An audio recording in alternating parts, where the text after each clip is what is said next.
L'occhio attento della sicurezza si allarga e si modernizza grazie alle fibre ottiche. Sulla carta un progetto del Vittoriese e Comuni con Termini presentato alla Regione per finanziare il rinnovo e l'incremento del parco telecamere di sicurezza.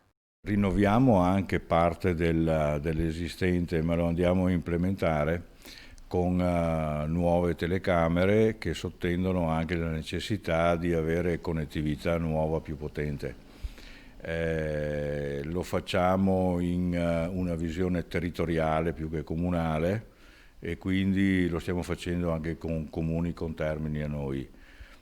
Sia sul fronte del controllo targhe con una telecamera in ingresso nella strada che conduce ai tre comuni Vittorio Veneto, Tarso, Revine, che completerebbe la panoramica relativa al monitoraggio del territorio, sia quelle capillari di contesto posizionate sulle zone sensibili come Piazza del Popolo, Serravalle, in parte andranno a sostituire le vecchie e desuete che hanno scarsa resa soprattutto nelle immagini notturne.